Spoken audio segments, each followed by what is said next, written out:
I mean, we got to go out there when we're on defense and step it up. If the offense isn't doing anything, then the defense has to come in and take care of it.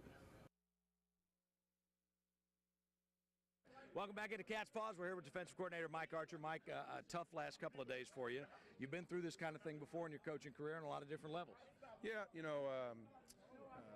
Sunday night was, I don't think anybody expected what happened. I mean, we were very confident we could go in there and play a lot better. And, we were ready to play mentally, and I watched our guys in pregame, looked in their eyes, and we got hit with a knockout punch on the first play. They run the reverse for 26, and then we blitz on the third play, and they split it, and we missed 2 tackles, and Michael Bush takes it 48 yards. And when we got them off on the sideline, they had that glazed look of, here we go again. And that's something we got to convince our kids that, bad things are going to happen, and we got to overcome. There's still a lot of football left.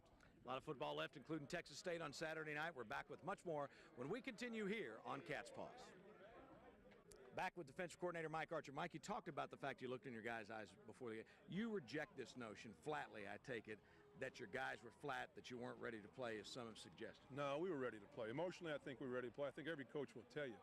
Now, we played flat because I think the first 3 plays of the game really set the tempo.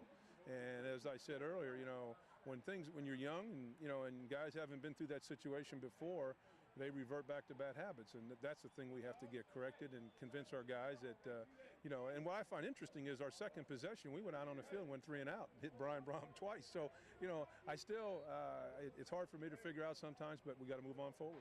In terms of taking stock of where this defense is now, personnel-wise, scheme-wise, I mean, it's tough to take stock in such a short period of time after what happened, but you still feel good about where you are, where you're going, where you've been? Yeah, the next few weeks are going to be very important. When you don't perform very well, doubt sets in. And the biggest thing we've had to convince our football players is that, hey, we're a lot better. I know we're a lot better than what we played, but we have to go out, Saturday night against Texas State and prove that we can tackle and we can take care of gap responsibilities and make some plays, which we did not do.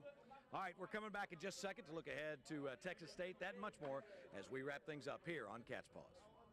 Back with defensive coordinator Mike Archer getting set to take on Texas State. You'd like to be in a position where you could just let your guys loose, let them rip and run.